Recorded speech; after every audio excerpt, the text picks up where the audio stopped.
네, 미성년자를 포함한 여성 성착취물을 만들고 퍼뜨린 혐의에 이 조주빈을 포함한 일당과 또 유료 회원들 지금 수사와 또 재판이 진행이 되고 있는데요. 범죄단체 조직죄가 처음으로 적용이 된 구속영장이 또 발부가 돼서 관심을 끌었습니다. 유료 회원 2명에 대해서인데 이게 앞으로 이 수사와 또 재판에 어떤 영향을 미치게 될지 전문가와 오늘은 이 부분을 좀 짚어보도록 하겠습니다. 텔레그램 성착취 공동대책위원회 박수진 변호사가 나왔습니다. 어서 오세요. 네, 안녕하세요. 네, 이 범죄단체 조직죄요. 그동안 뭐 그 구속 기소된 조주빈이나 강훈에게도 적용하겠다고 했다가 적용이 안 됐었는데 이번 이제 유료 회원 2명이에요. 그 구속영장이 이제 적용이 됐는데 영장이 발부가 됐습니다. 네. 유료 회원에 대해서 범죄단체 조직죄가 적용이 됐다. 이건 어떤 의미로 볼 수 있는 걸까요? 일단 이번 사건에서 범단죄 언급이 처음 나왔던 건 지난 3월 24일 법무부가 뭐 형법상의 범단죄 적용 검토해 봐라라고 네네. 지시를 했고 그 이후에 한 2달 넘게 검찰과 경찰이 이 박사방 조주빈을 위시한 이 박사방이 서로 역할을 나누고 있는 유기적인 결합체다라고 판단을 하고 네. 범단죄 적용을 끊임없이 이제 계속해서 수사를 관련해서 진행해 왔는데요. 네. 이번에 유료회원 중에서 2명이 이제 범단죄 적용이 돼서 구속이 됐는데 경찰의 말에 따르면 다른 유료 회원들과 달리 뭐 네. 적극적, 능동적으로 어. 가담한 정황이 확인이 됐다라고 이야기를 하고 있고요. 음. 아마 이 2사람은 성착취 동영상을 제작하고 유포하는데 굉장히 깊이 관여한 유료 회원들이고 조주빈이 이야기하기로 명령자라고 지칭한 회원들이 있습니다. 네. 어떠한 영상을 이렇게 주문하거나 피해자한테 어떤 지시를 했던 명령자들에 해당할 가능성이 높아 보입니다. 네. 그러니까 이 2명이 그 조주빈 혼자 이런 조직을 운영하는 게 아니라 조직적으로 움직였다는 걸 알고도 네, 맞습니다. 지금 표현이 이렇습니다. 범죄 자금을 제공하는 유료 회원으로 활동한 점이 인정된다. 이렇게 보고 있는 거잖아요. 네, 네.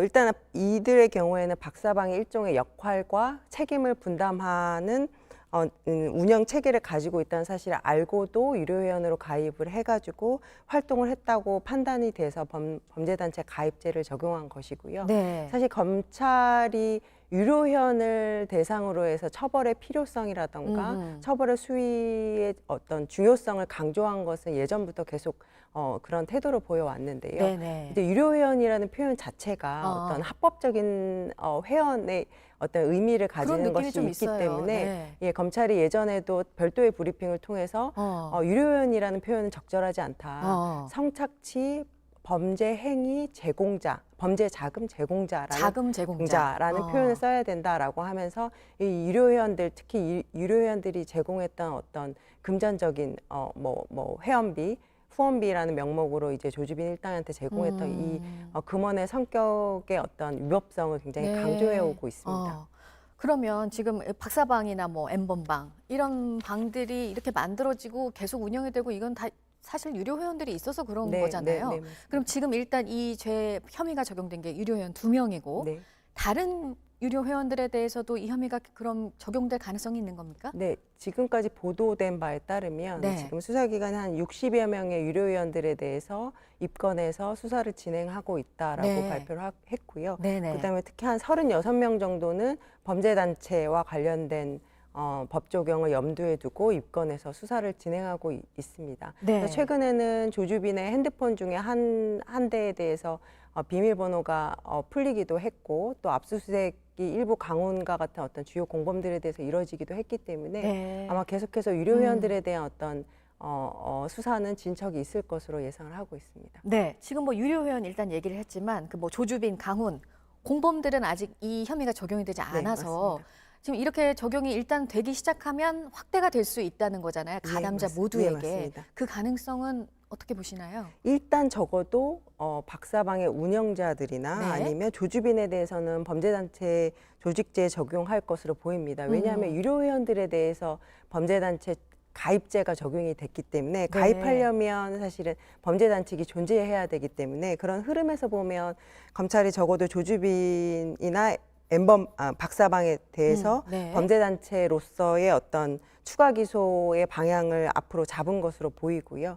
그리고 유료 회원들에 대해서도 아마 적극적으로 능동적으로 가담한 정황이 앞으로 확인되는 유료회원들에 대해서는 죄질에 따라서 아마 추가적으로 범죄단체 조직이나 활동한 혐의가 적용될 것으로 예상할 수 있습니다. 지금 뭐 강훈의 경우에는 오늘 재판도 열리고요. 근데 네. 아직 범죄단체 이 가입죄는 적용이 되지 않은 상태고, 그럼 이 죄를 새로 적용을 하려면 앞으로 그럼 어떤 단계를 거치면 되는 건가요? 일단은 강우는 범죄단체와 관련된 혐의가 빠진 상태로 구속 기소가 된 상태이고 네. 오늘 오후에 첫 이제 공판이 열립니다. 네. 근데 지금 유료 회원들을 상대로 한 범단체 적용이 지금 구속이 됐고 또 이제 주요 공범들에 대해서도 아마 수사가 상당히 진행된 것으로 보이기 때문에 아마 강훈의 공소 사실을 보며 이 박사방의 홍보라던가 아니면 네. 제작 유포 네. 그리고 수익금의 인출과 관련해서 상당한 역할을 했다라고 공소장에 기재가 되어 있기 때문에 아마 강훈에 대해서도 추가적으로 범죄단체 조직죄와 관련해 가지고 추가 기소가 아마 이뤄질 것으로 예상이 됩니다. 네. 이 범죄단체 조직죄를 적용을 한 게 사실 이제 처벌을 강화하기 위한 그런 경종의 의미가 네. 있잖아요. 네, 네. 그럼 이제 실제로 이 죄가 적용이 돼서 이제 처벌이 세져야 될 텐데 이 부분은 어떻게 생각하시나요?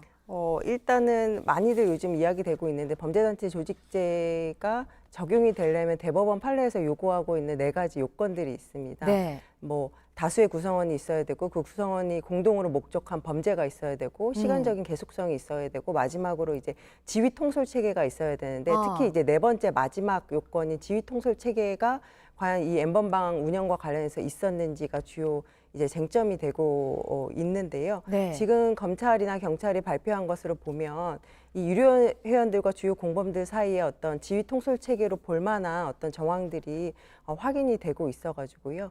적극적인 수사와 뭐 의지가 있다라고 하면 충분히 기소와 재판 단계에서 법리 적용이 가능할 것으로 보고 있습니다. 알겠습니다.